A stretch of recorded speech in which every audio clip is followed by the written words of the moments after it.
Hello, this is Lady Boulay, and welcome back to Black American Lineage. Thank you for your support.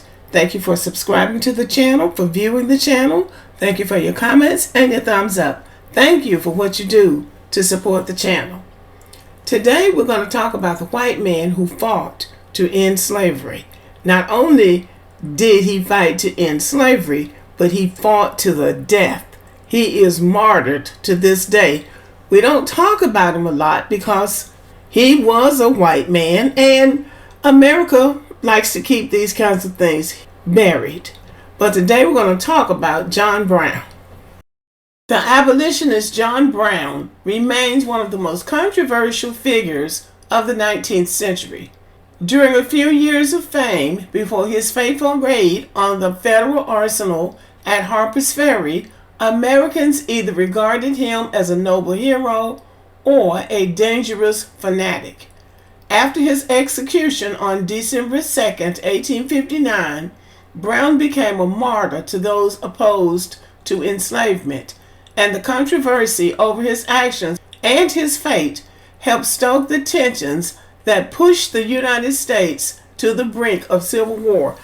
John Brown was executed in 1859 for his actions at Harpers Ferry, in which he was trying to incite an action that would bring slavery to an end. That's how strongly he felt about the institution of slavery. He knew it had to come to an end, and he predicted in 1859, when he was executed, that it was going to take bloodshed to bring that evil institution to an end. And he was right.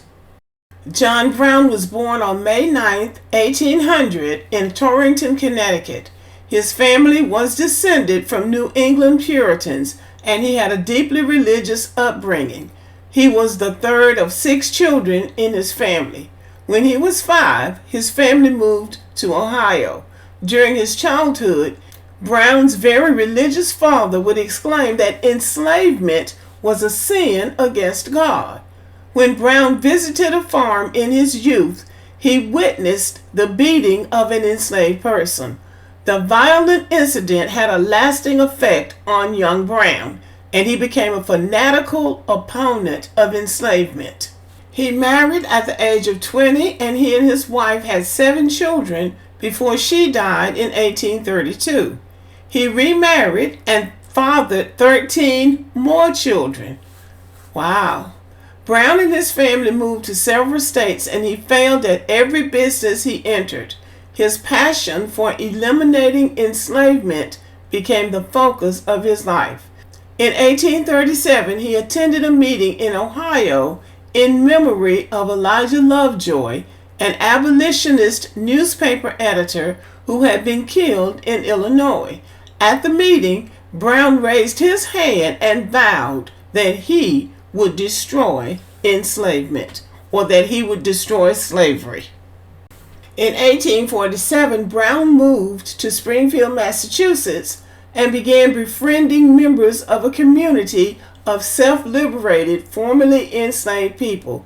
It was at Springfield that he first befriended the abolitionist writer and editor Frederick Douglass, who had escaped from slavery in Maryland. Brown's ideas became more radical, and he began advocating a violent overthrow of enslavement. He argued that it was so entrenched that it could only be destroyed by violent means. Some opponents of enslavement had become frustrated with the peaceful approach of the established abolition movement, and Brown gained some followers with his fiery rhetoric. In the 1850s, the territory of Kansas was rocked by violent conflicts between anti- and pro-enslavement settlers. The violence, which became known as Bleeding Kansas, was a symptom of the highly controversial Kansas-Nebraska Act. And what the Kansas-Nebraska Act said was that as new states were added to the United States, the citizens of those states could vote on whether or not they wanted their state to be a slave state or not. But there was so much opposition to slavery by now that people were going into Kansas in particular, and trying to stop the spread of slavery, and it turned out to be a bloody mess. John Brown and 5 of his sons moved to Kansas to support the free soil settlers who wanted Kansas to come into the Union as a free state in which enslavement would be outlawed. So that was the fight, because there were those who wanted slavery, so they clashed. In May of 1856, in response to pro-enslavement hoodlums who attacked a town in Kansas, John Brown and his sons attacked and killed 5 of these thugs at Pottawatomie Creek, Kansas. John Brown was so strongly against the institution of slavery that he was willing to put his life and the life of his 5 sons on the line in an effort to end it. John Brown gained a reputation as being a bloody revolutionary after what he and his sons did in Kansas, and he set his sights higher. He became convinced that if he started an uprising among the enslaved people by giving them weapons and a strategy for fighting, that the revolt would spread across the entire South and that the enslaved people would rise up and fight for their freedom. There had been uprisings before, most notably, and we know about the one led by Nat Turner in Virginia in 1831. Nat Turner's rebellion resulted in the deaths of 60 white people and the eventual execution of Nat Turner and more than 50 black Americans believed to have been involved. John Brown was very familiar with the history of rebellion, but he still believed he could start a guerrilla war in the South. He began to plan an attack on the federal arsenal in the small town of Harpers Ferry, Virginia, which is present-day West Virginia. In July 1859, Brown, his sons, and other followers rented a farm across the Potomac River in Maryland. They spent the summer secretly stockpiling weapons as they believed they could arm those held in bondage in the South who would escape to join their cause. That's where they were wrong. They thought the enslaved people would join in the fight. In fact, he tried to get Harriet Tubman and Frederick Douglass to join this fight, but they didn't see how they could win, so they wouldn't join. John Brown traveled to Chambersburg, Pennsylvania at one point that summer to meet with his old friend Frederick Douglass.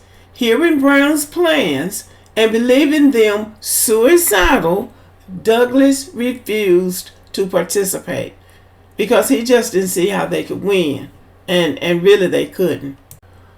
On the night of October 16th, 1859, Brown and 18 of his followers drove wagons into the town of Harpers Ferry.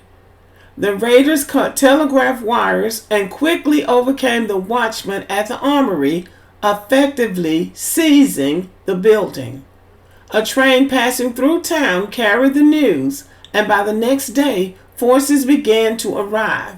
Brown and his men barricaded themselves inside buildings, and a siege began.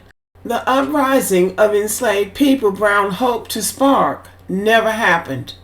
A contingent of Marines under the command of Colonel Robert E. Lee arrived.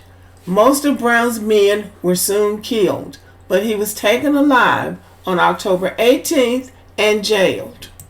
John Brown's trial for treason in Charleston, Virginia was major news in American newspapers in late 1859. He was convicted and sentenced to death. John Brown was hanged along with 4 of his men on December 2nd, 1859 at Charleston. His execution was marked by the tolling of church bells in many towns in the North. The people who were against slavery, the abolitionists, had gained a martyr, and the execution of John Brown was a step on the country's road to civil war. It is unusual for us to come across a white man during the slavery days who felt so strongly about slavery that he would put not only his life but the life of his children on the line to end it. So this is John Brown, and he really should be noted in African American history because he is one of the few people who actually took action to end the institution of slavery. Okay, y'all, thank you for listening. Let me know what you think about the video. Have a good evening.